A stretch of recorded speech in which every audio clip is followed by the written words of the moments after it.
Kerala registration വണ്ടിയുമായി കേരളത്തിന് പുറത്തുള്ള സംസ്ഥാനങ്ങളിൽ യാത്ര ചെയ്യാൻ നിൽക്കുന്നവരാണ് നിങ്ങളെങ്കിൽ ഉറപ്പായും ഈ വീഡിയോ ശ്രദ്ധിക്കുക. 2019 ശേഷം രജിസ്റ്റർ ചെയ്തിട്ടുള്ള വാഹനങ്ങളിലെല്ലാം അതിസുരക്ഷാ നമ്പർ പ്ലേറ്റ് ഘടിപ്പിച്ചിട്ടുണ്ട്.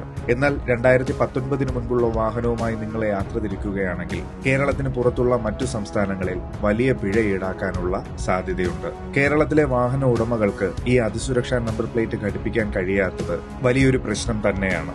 റോഡ് ഗതാഗത ഹൈവേ മന്ത്രാലയത്തിന്റെ നിർദ്ദേശമനുസരിച്ച് ഇന്ത്യയിലുള്ള എല്ലാ വാഹനങ്ങൾക്കും ഈ അതിസുരക്ഷാ നമ്പർ പ്ലേറ്റ് നിർബന്ധമാക്കിയിരിക്കുന്നു. എന്നാൽ കേന്ദ്രം കർശനമാക്കിയിട്ടുള്ള ഈ അതിസുരക്ഷാ നമ്പർ പ്ലേറ്റുകൾ കേരളത്തിൽ ലഭ്യമല്ല. അതിനുള്ള മുഖ്യമായ കാരണം പഴയ വാഹനങ്ങളിൽ ഈ അതിസുരക്ഷാ നമ്പർ പ്ലേറ്റുകൾ ഘടിപ്പിക്കുന്നതിനുള്ള ഒരു ഔദ്യോഗിക സംവിധാനം കേരളം ഇതുവരെയും നടപ്പിലാക്കിയിട്ടില്ല. എന്നാൽ മറ്റു സംസ്ഥാനങ്ങൾ ഇത് നടപ്പിലാക്കുകയും ചെയ്തു. അതുകൊണ്ട് തന്നെ KL രജിസ്ട്രേഷൻ വാഹനങ്ങൾ കാണുമ്പോൾ മറ്റു സംസ്ഥാനങ്ങളിലെ ഉദ്യോഗസ്ഥർക്ക് വലിയൊരു കോള് കിട്ടിയ പ്രതീതിയാണ്. അതിസുരക്ഷാ നമ്പർ പ്ലേറ്റിനു വേണ്ടി അപേക്ഷിക്കുന്ന ഔദ്യോഗിക വെബ്സൈറ്റിൽ കേരളം എന്ന സംസ്ഥാനം ഇന്ത്യയിലല്ല എന്നാണ് തോന്നുന്നത്. ഇതിനൊരു പ്രതിവിധി ഉണ്ടായില്ല എങ്കിൽ ഓരോ സംസ്ഥാനത്ത് പോകുമ്പോഴും 3000 രൂപയാണ് ഫൈനായി ഈടാക്കുന്നത്.